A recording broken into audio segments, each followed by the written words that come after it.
Hello, আসসালামু আলাইকুম। কেমন আছেন সবাই? আলহামদুলিল্লাহ আমি অনেক ভালো আছি। তো বন্ধুরা, আজকে মজার একটি তরকারি রান্না করব। তো কচুর মুখুই, ধুরমা, সাথে পুঁই শাকের পাতা দিয়ে আর ছোট ছোট নোরা মাছ দিয়ে রান্না করব। তো এখানে সব কিছু আমি কেটে ধুয়ে পরিষ্কার করে নিয়েছি। তো এখন রান্না করব। পুঁই শাকের পাতাও কিন্তু একদম গাছের, একদম টাটকা সবজি। তো এই যে কড়াই বসিয়ে দিলাম। তো এখন এর মধ্যে দিয়ে দিলাম তেল। তো এখন মাছটা আগে সুন্দর করে ভেজে নেব। তো পুঁই শাকের পাতা, তারপরে ধুরমার সাথে যদি একটু মুখুই তরকারি, যেহেতু কচুর মুখুই নতুনে উঠেছে, 80 টাকা কেজি। তারপরেও যেহেতু রোজা রাখছি, মহরমের রোজা রাখছি, মনে হয় কি দিয়ে ভাত খেলে ভালো লাগবে। তো সেই কারণে ভাবলাম যে একটুখানি নেড়াবেটা করে তরকারি রান্না করে খাই পাতা পোতা দিয়ে। রোজা রেখে এত পরিমাণের গরম, মুখে কিছুই ভালো লাগে না। তো ভাবলাম যে আজকে একটু পাতা পোতা একটু মুখুই টুকুই দিয়ে তরকারি রান্না করলে মনে হয় ভালো লাগবে। তো সেই কারণে আজকে মুখুই দিয়ে তরকারি তো আপনাদের সাথে একটু শেয়ার করি। তো অবশ্যই পুরো ভিডিওটাই দেখবে, আপনাদের অনেক ভালো লাগবে। তো এই যে মাছটা আমি লবণ হলুদ মরিচ দিয়ে ভালো করে একটু ভেজে নিলাম। মাছটা ছোট হলেও খেতে কিন্তু অনেক মজার ছিল, ছোট মাছ। তো এখন এই যে মাছটা সুন্দর করে আমি এখন ভেজে নেব। এখন একদম কড়া ভাজি করব না, অল্প ভাজি করব। জানি মাছটা বেশি বেশি ভাজি করলে কিন্তু দেখবেন রান্না করলে ভিতরে ময় মশলা ঢুকে না, এরকম জানি শুটকি শুটকি হয়ে যায়। তো এই যে মাছটা আমি এখন উঠিয়ে নিলাম। তারপর এখানে আমি দিয়ে দিব কাঁচামরিচ আর পেঁয়াজ। তো দিয়ে ভালো করে সুন্দর করে একটু ভাজা ভাজা করে নেব। তো একটু কাঁচামরিচ পেঁয়াজটা একটু বেশি দিয়েছি, রোজা রেখে কিছুই মুখে ভালো লাগে না। আর এত পরিমাণের গরম, রোজা রাখা ভীষণ চাপ। তো কে কে বন্ধুরা আমার মতো মহরমের রোজা রেখেছেন অবশ্যই কমেন্ট করে বলবেন।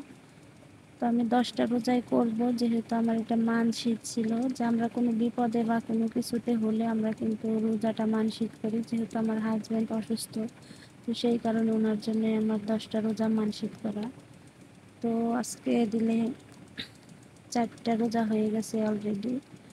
তো বন্ধুরা, কথা বলতে বলতে তো এখানে আমি দিয়ে দিলাম হলুদের গুঁড়া, মরিচের গুঁড়া, তারপরে পরিমাণ মতো লবণ, জিরা বাটা, তারপর একটু পানি দিয়ে ভালো করে মশলাটা কষিয়ে তারপর আমি এখানে সবজিগুলা দিয়ে দিব। তো আগে মুহুরিটা মিশিয়ে ভালো করে একটু কষিয়ে নেব, যেহেতু সব কিছুই নরম তরকারি, ধুরমা পুঁই শাকের পাতা, মুহি তরকারিটা তো একটু কষিয়ে আগে নিতে হবে, যদি আবার সেদ্ধ না হয়। যেহেতু এখনো সিজন আসে নাই, বর্ষাকালের দিন মুহি কিন্তু আবার কসকসে করতে পারে, কিন্তু না বন্ধুরা, মুহিটা অনেক একদম নোমের মতো গলে গিয়েছিল। আসলে অনেক ভালো ছিল, আর তরকারিটা খেতে অনেক মজা হয়েছিল।